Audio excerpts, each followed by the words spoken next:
जननी जन्म सौख्यानां वर्धने कुल संपदां पदवी पूर्व पुण्यानां लिख्यते जन्म पत्रिका वेदात्मनाय विद्महे हिरण्य गर्भाय धीमहि तन्नो ब्रह्म प्रचोदयात् வேயிரு தோழி பங்கன் விடமுண்ட கண்டன் மிக நல்ல வீணை தடவி மாசரு திங்கள் கங்கை முடிமேல் அணிந்த என் உளமே புகுந்த அதனால் ஞாயிறு திங்கள் செவ்வாய் புதன் வியாழன் வெள்ளி சனி பாம்பு இரண்டு மடனே ஆசரு நல்ல நல்ல அவை நல்ல நல்ல அடியாரவர்க்கு மிகவே.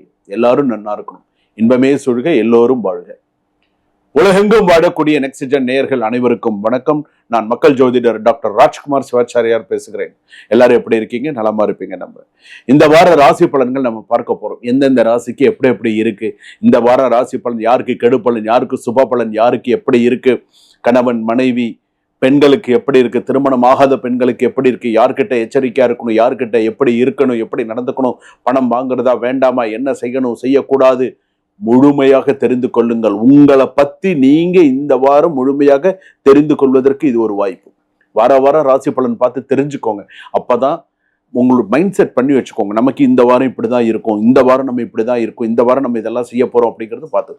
ஜாதகம் மட்டுமல்ல, நீங்க ஜாதகம் பார்த்துக்கலாம், ஒரு பெயர் ராசி பிறந்த தேதி நேரம் தெரியலன்னு ஒரு பெயர் ராசி குறிப்பு பார்த்துக்கலாம், திருமண பொருத்தம் பார்த்துக்கலாம், ஒரு வாஸ்து பார்த்துக்கலாம், எண் கணிதம் பார்த்துக்கலாம், அதே போல் ஒரு ஜெமாலஜி பார்த்துக்கலாம், என்ன ராசி கற்கள் போட்டுக்கலாம், அதே போல் உங்களுக்கு தேவையான எந்திரங்கள், உங்களுக்கு தேவையான பூஜைகள், அது மட்டும் அல்லாது உங்களுக்கு பிரஷ்னம் பார்க்கறது, தற்கால பிரஷ்னம், இப்போ ஒரு கேள்வி ஒரு பதில், தற்கால பிரஷ்னம், தீபமங்கல பிரஷ்னம் பார்க்கறது, அதே போல் தாம்பூல பிரஷ்னம், அஷ்டமங்கல பிரஷ்னம், தேவ பிரஷ்னம், இது எல்லாமே நான் பார்க்குறேன்.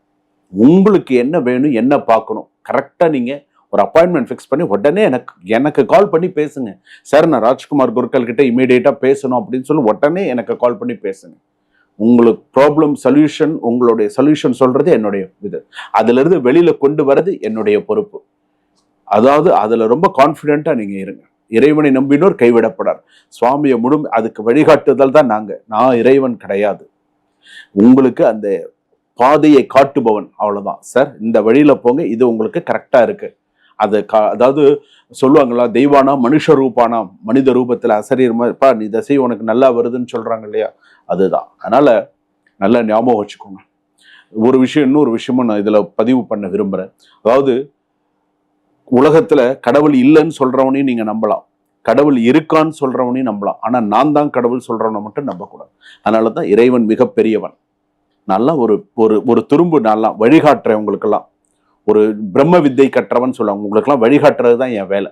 நீங்க நல்லா இருந்தா என் மனசுக்கு சந்தோஷம், அவ்வளவுதான். நீங்க சந்தோஷமா இருந்தா எனக்கு நல்லது, என்னுடைய ஆத்மா நல்லபடியா இந்த பூமியை விட்டு போகும்.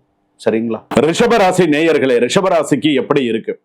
பொதுவாகவே ரிஷபராசி அப்படின்னு சொல்லும் பொழுது கிருத்திகை நட்சத்திரம் ரிஷபராசி, ரோகிணி நட்சத்திரம் ரிஷபராசி, மிருகசீரிஷ நட்சத்திரம் ரிஷபராசி.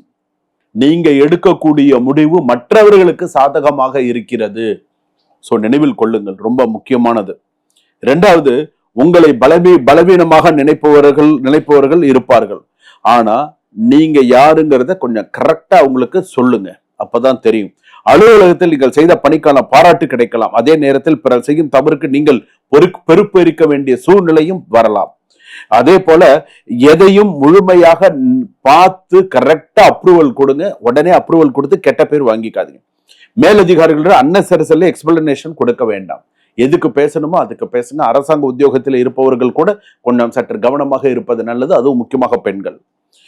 குடும்பத்துல வீட்டுல பணம் சம்பந்தமான பேச்சு, முக்கியமாக உறவினர் ஒருவர் பிரச்சனையில் நீங்கள் தலையிட வேண்டிய நிலை வரலாம். மற்ற குடும்ப விஷயங்களில் நீங்கள் தலையில சுமக்காதீங்க. மற்றவங்களோட குடும்ப விஷயத்தை நீங்க தலையில சுமக்காதீங்க. துணை ஒருவர் மனதில் வைத்திருக்கும் விஷயத்தை வெளிப்படையாக சொல்லாமல் இருக்கலாம், அதே சந்தேகமாக எடுத்துக்கொள்ள வேண்டும். கேட்காமல் கற்பனை செய்து ஒரு முடிவு செய்தால் உறவில் விரிசல் ஏற்படும். சந்தேகப்படுறது, தேவையில்லாத விஷயங்கள் பேசுறது, சில விஷயங்கள்ல உறவில் விரிசலை ஏற்படுத்தக்கூடிய சூழ்நிலைகள் வரும்.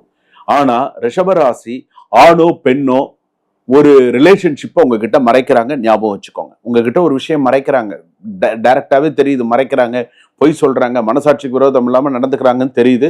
அது உங்களுக்கா தெரிய வரும்போது அது பெரிய ஷாக்கிங்கா இருக்கும். விவாகரத்து, பிரிவு அப்படின்னு எடுத்துக்கும் போது ஏற்கனவே மனக்கசப்பு உள்ளவர்களுக்கு மீண்டும் பேச்சு தொடங்கலாம். பழைய குற்றச்சாட்டுகளை பட்டியலிட்டு பேசினால் நிலைமை மோசமாகும். சமரசத்திற்கு வாய்ப்பு இருக்கும்போது பிடிவாதம் வேண்டாம். சமரசமா பொண்ணு நினைச்சா சமரசமா போயிடுங்க, அதுதான் நல்லது. இல்லையா, தேவையில்லாத பழைய குட்டை பெட்டியிலிட்டு பேசுறது, தேவையில்லாத இருக்க இருக்க இருக்க இன்னும் பிரச்சனைகள் அதிகமாக தான் வரும். இதுல எந்த விதத்திலும் மாற்று கருத்தே கிடையாது. திருமண பேச்சு நடைபெறுவர்களுக்கு குடும்பம் சார்ந்த ஒரு முக்கியமான முடிவு வரலாம். பணம், வேலை, குடும்ப பொறுப்பு ஆகியவற்றை முன்கூட்டியே தெளிவுபடுத்துங்கள். ஏதாவது இருந்தால் எப்படி என்னங்கிறத சொல்லிக்கோங்க. பொறுமையுடன் படித்தால் மாணவ மாணவிகளுக்கு நல்ல பலன். குறிப்பாக ரிவிஷன், பிராக்டிக்கல் லேர்னிங், அதே போல ப்ரிப்பரேஷன்ஸ் இதெல்லாம் கொஞ்சம் கரெக்டா பார்த்து மாணவ மாணவிகள் பண்ணினால் சிறப்பு. கடைசி நேரத்தில் படிப்பதை தவிர்க்கவும் மாணவ மாணவிகள். ஷேர் மார்க்கெட்ல எல்லாம் கொஞ்சம் பார்த்து இன்வெஸ்ட் பண்ணுங்க. அதே போல சீனியர் சிட்டிசன்ஸ்க்கு இந்த வாரத்தில் கொஞ்சம் பணம் வர்றது, சில விஷயங்கள்லாம் இருக்கிறதுக்குள்ள வாய்ப்புகள்லாம் இருக்கு. இந்த வாரம் நீங்கள் தவிர்க்க வேண்டியது பிறர் பிரச்சனையில் தலையிடுதல், ஆவணத்தை சரிபார்க்காமல் கையெழுத்திடுதல், அதிக வட்டி கடன், வாய்மொழி ஒப்பந்தம், அதே போல சந்தேகத்தை வளர்த்தல், பழைய விஷயத்தை கிளறுதல். இதெல்லாம் இந்த வாரம் பண்ணாது. மெடிக்கல் இஷ்யூவே உனக்கு 38% தான் நல்லா இருக்கு. மெடிக்கல் இஷ்யூவே ஜாக்கிரதைக்கோங்க. த்ரோட் எரேஷன், அதே போல வந்து பார்த்தீங்கன்னா நெக்கு, அதே போல ஸ்டிஃப்னஸ், அதே போல அசிடிட்டி போன்றவை கவனம் செலுத்துங்கள். மருத்துவ செலவு அல்லது அதுக்கு என்ன தேவையோ அதை கரெக்டா நீங்க சில விஷயங்கள் பண்ணிட்டீங்கன்னா நல்லது. நீண்ட நாட்கள் நிலவிலாக இருந்த பணம், ஆவணம் தொடர்பான நல்ல விஷயம் நகர தொடங்கும். நீங்கள் பொறுமையாக காத்திருந்தால் இந்த வாரம் நல்ல பலன்களை அனுபவிக்கலாம். அடுத்ததாக ரிஷபத்தோட இந்த வாரத்துக்கு நான் சொல்லக்கூடிய ஒரு கடைசி வார்த்தை என்ன அப்படின்னு கேட்டா, உங்களை சோதிக்க வருபவர்களுக்கு உடனடி பதில் தேவையில்லை, உங்கள் முன்னேற்றமே அவர்களுக்கு மிகப்பெரிய பதில். ரிஷபராசிக்கு நான் இன்னொரு வார்த்தையும் சொல்றேன். கணவருக்கு தெரியாமல் சில விஷயங்களை செஞ்சிடாதீங்க. கணவருக்கு தெரியாமல் மனைவி அதே போலதான், மனைவியும் அதே போல் கணவருக்கு தெரியாம, கணவரும் மனைவிக்கு தெரியாமல் ஏதாவது செஞ்சு இந்த வாரத்துல தேவையில்லாத சில விஷயங்கள்ல மாட்டிக்காதீங்க. இன்னொரு விஷயம், உங்க மேல வீண் பழி வரத்துக்கான வாய்ப்புகள் நிறைய இருக்கு. வீண் பழி, அனாவசியமான பழி வந்து ரொம்ப மனசை ரொம்ப பாதிச்சு அழுது புரண்டு, எனக்கு எல்லாம் நான் யாருக்குமே எந்த கெடுதலுமே நினைக்கல, எனக்கு மட்டும் ஏன் இந்த மாதிரிலாம் வந்தது அப்படின்னு அழுது புரண்டு கோவில்ல போய் அழுது தேவையில்லாத பிரச்சனைகள்லாம் வந்து நீங்க அதை 2 பேர்கிட்ட சொல்லி இவ்வளவு விஷயங்கள் இருக்கு. இந்த வாரம் கொஞ்சம் ரிஷபராசி கவனமா இருங்க.